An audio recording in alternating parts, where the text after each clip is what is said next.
நமச்சிவாய வாழ்க. நாதன்தாள் வாழ்க. இமைப்பொழுதும் என் நெஞ்சில் நீங்காதான் தாழ்வாழ்க. வாழ்க வளமுடன். அனைவருக்கும் இனிய வணக்கங்கள். ஜோதிட சாஸ்திரத்தில் நவகிரகங்களின் தலைவனாக கருதப்படுபவர் சூரிய பகவான். இவர் ஒவ்வொரு மாதமும் தன் ராசியை மாற்றுவார். அப்படி மாற்றும் போதுதான் தமிழ் மாதங்கள் பிறக்கின்றன. அந்த வகையில் நடைபெறும் விசுவாவசு ஆண்டு மார்ச் மாதம் 15ஆம் தேதி ஞாயிற்றுக்கிழமை அன்று ஏகாதசி திதியில் திருவோணம் நட்சத்திரத்தில் பரிகம் நாமயோகத்தில் பாலவம் கரணத்தில் சித்தயோகம் கூடிய நன்னாளில் இந்த மகத்தான பங்குனி மாதம் பிறக்கின்றது. இம்மாதத்தில் சூரிய பகவான் மீனராசியில் சஞ்சரிப்பதால் இது மீன மாதம் என்றும் அழைக்கப்படுகின்றது. இம்மாத கிரகநிலைகள் என எடுத்துக்கொண்டால் மீனராசியில் சுக்கிரன், சூரியன், சனி பகவான் உள்ளனர். கும்பராசியில் செவ்வாய் பகவான், புதன் பகவான், ராகு பகவான் உள்ளனர். மிதுன ராசியில் குரு பகவானும், சிம்மத்தில் கேது பகவானும் உள்ளனர். இம்மாத கிரகப்பெயர்ச்சி என எடுத்துக்கொண்டால் சுக்கிர பகவான் பங்குனி மாதம் 13ஆம் தேதி மேசராசிக்கு பயிற்சியாகின்றார். செவ்வாய் பகவான் இம்மாதம் 18ஆம் தேதி கும்பராசியில் இருந்து மீனராசிக்கு பயிற்சியாகின்றார். புதன் பகவான் இம்மாதம் 23ஆம் தேதி சனி வீடான கும்பத்தில் இருந்து குரு வீடான மீனத்திற்கு செல்கிறார். இந்த கிரகங்களின் பெயர்ச்சியால் இம்மாதம் உங்களுக்கு எவ்விதமான பலன்கள் கிடைக்கப் போகிறது, அது சாதகமாக அமையுமா இல்லை பாதகமாக அமையுமா என்பதனை பற்றி காண்போம். பிறக்கப் போகும் இம்மாதத்தில் ஒரு சில ராசிக்காரர்களின் சிக்கி சீரழிந்த வாழ்க்கை பயணம் மாறப்போகிறது. மனக்கசப்பில் வாழ்ந்து வந்த உங்களுக்கு இனி வசந்த காற்று வீசப்போகிறது. எதிரில் எமனே வந்தாலும் சிவனின் அருளால் எதிர்த்து நின்று போராடும் பலம் உங்களை வந்து சேரும். உங்கள் பிறப்பு ஒரு சாபக்கேடு அல்ல, அது சரித்திரம் படைக்கப் போகிறது. வரும் வாய்ப்பினை சரியாக பயன்படுத்தி கொண்டு உங்கள் வாழ்வில் வளமும் நலமும் செல்வ செழிப்பும் பெற்று வாழ்வில் உயரிய நிலையை அடைய வேண்டும்.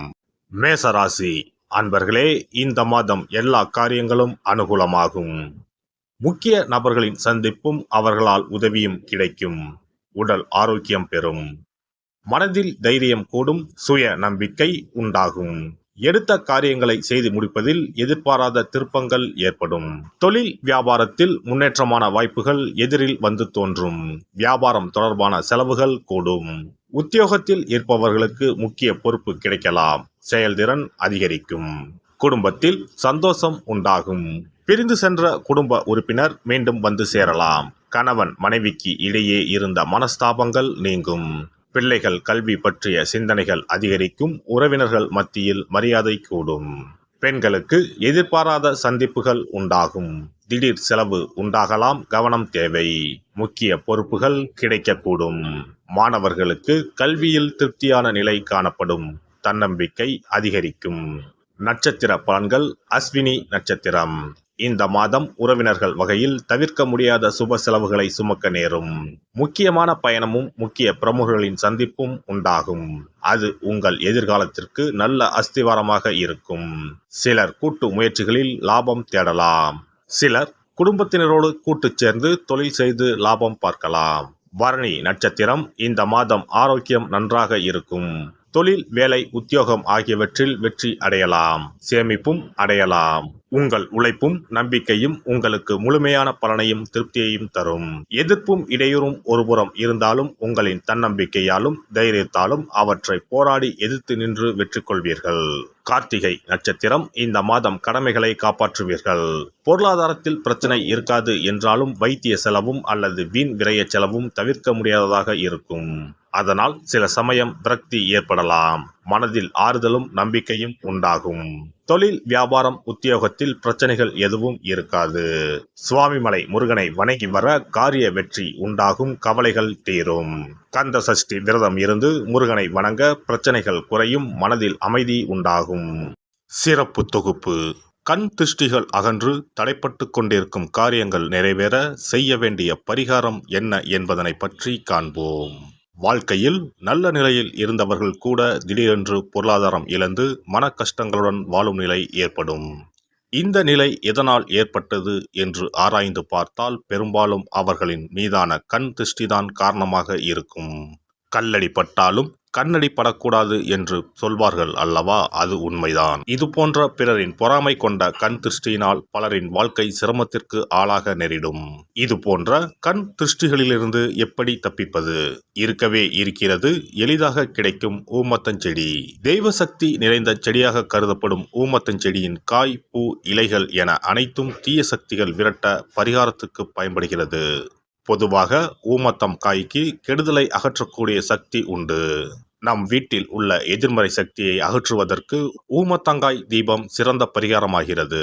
தெய்வீக மகத்துவம் நிறைந்த ஊமத்தங்காய் மற்றும் பூவையும் எடுத்துக்கொள்ளுங்கள். வீட்டுக்கு அருகில் இல்லை என்றால் நாட்டு மருந்து கடைகளில் கிடைக்கும். இந்த 2 பொருட்களையும் மஞ்சள் தண்ணீரை கொண்டு நன்றாக கழுவி விடுங்கள். சிறிது நேரம் அவற்றிலுள்ள ஈரம் போக ஆறவிட்டு பிறகு அவற்றை ஒரு மஞ்சள் துணியில் குலதெய்வத்தை வேண்டி ₹1 நாணயத்தோடு சேர்த்து முடிந்து வீட்டின் நிலைப்படியில் கட்டி தொங்கவிடுங்கள். இந்த முடிச்சை வெள்ளிக்கிழமை அல்லது ஞாயிற்றுக்கிழமைகளில் தயார் செய்து வாசல் படியில் கட்டுவது சிறப்பு. தினமும் வீட்டில் தீபம் ஏற்றி காண்பிக்கும் போது இந்த முடிச்சுக்கும் காண்பிக்கவும். இதேபோல் ஊமத்தம் இலைகள் கிடைத்தால் அந்த இலைகளை சுத்தமான மஞ்சள் தண்ணீரில் கழுவிவிட்டு அவற்றை கொண்டு வீட்டில் இருக்கும் விநாயகருக்கு திங்கள் கிழமைகளில் தொடர்ந்து அர்ச்சனை செய்து வர வேண்டும். ஊமத்தம் பூவையும் விநாயகருக்கு சூட்டலாம். 3 வாரங்கள் தொடர்ந்து திங்கள் கிழமைகளில் விநாயகருக்கு ஊமத்தை இலையால் அர்ச்சனை செய்து ஊமத்தம் பூவை சூட்டி வழிபட்டால் வீட்டில் உள்ள கெட்ட சக்தி நடமாட்டம் மற்றும் கண் திருஷ்டிகள் தீரும்.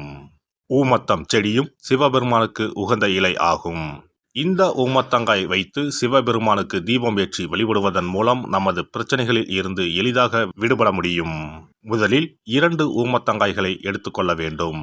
அவற்றின் மீது முட்கள் இருப்பதால் மிகவும் கவனமாக கையாள வேண்டும். ஊமத்தங்காயின் காம்பு பகுதிகளை வெட்டி கொண்டு கத்தியை பயன்படுத்தி ஊமத்தங்காயின் உள்ளே இருக்கும் விதை பகுதியை முழுவதுமாக நீக்கிவிட வேண்டும். பின்னர் 2 அகல் விளக்குகள் மற்றும் விளக்கு வைப்பதற்கான 2 தட்டுகளை எடுத்து சுத்தம் செய்து அவற்றிற்கு மஞ்சள் குங்குமம் போட்டு வைத்துக் கொள்ள வேண்டும். பின்னர் 2 தட்டின் மீதும் ஒவ்வொரு அகல் விளக்கை வைத்துக் கொள்ள வேண்டும்.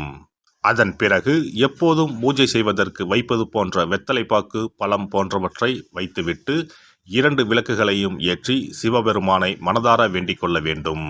எனக்கு இருக்கும் பிரச்சனைகள் அனைத்தும் தீர்ந்து இன்பமான வாழ்க்கை கிடைக்க வேண்டும் என வேண்டிக் கொள்ள வேண்டும். இந்த பூஜையை வெள்ளிக்கிழமை அன்று தொடங்கினால் தொடர்ந்து 9 வெள்ளிக்கிழமைகள் செய்ய வேண்டும். ஊமத்தங்காயின் மீது எவ்வாறு முட்கள் இருக்கிறதோ அதுபோல நமது வாழ்க்கையில் இருக்கும் முட்கள் போன்ற பிரச்சனைகளை அவை தீர்த்து வைக்கின்றன. இந்த பூஜையை நாம் தொடர்ந்து செய்து வருவதால் நம் மீது இருக்கும் கண் திருஷ்டிகள் அகன்றுவிடும். தீராத துயரங்கள் தீர்ந்துவிடும். பணம் நகை நம்மிடம் பெருகி வரும். சிலருக்கு கையில் சுத்தமாக பணம் இருக்காது. வறுமை தாண்டவமாடும். கடன் தொல்லையால் கஷ்டப்படுவார்கள். பண பிரச்சனையில் சிக்கி கொண்டிருப்பவர்கள் இந்த தீபத்தை ஏற்றினால் 3 வாரங்களில் நல்ல பலனை பெற முடியும். தொழிலில் நல்ல முன்னேற்றம் இருக்கும். கடன் பிரச்சனைகள் தீரும். உறவினர்களிடையே பகைமை இருந்தால் அவையும் மறைந்துவிடும். நோய்வாய் உள்ளவர்கள் இந்த தீபத்தை ஏற்றுவதன் மூலம் நல்ல பலனை பெற முடியும். பொதுவாகவே எந்த பரிகாரம் என்றாலும் அதை முழு நம்பிக்கையுடன் செய்தால் மட்டுமே முழு பலன் கிடைக்கும் என்பதை நினைவில் கொள்ளுங்கள்.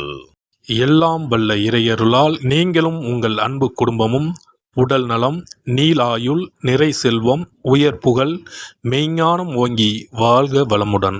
இந்த வீடியோ பதிவு உங்களுக்கு பிடித்திருந்தால் லைக் பண்ணுங்க, கமெண்ட் பண்ணுங்க, ஷேர் பண்ணுங்க. மறக்காம சப்ஸ்கிரைப் பண்ணுங்க. பக்கத்துல இருக்கிற பெல் பட்டனை கிளிக் பண்ணுங்க. நன்றி, வணக்கம். ஓம் நமச்சிவாய. சிவாய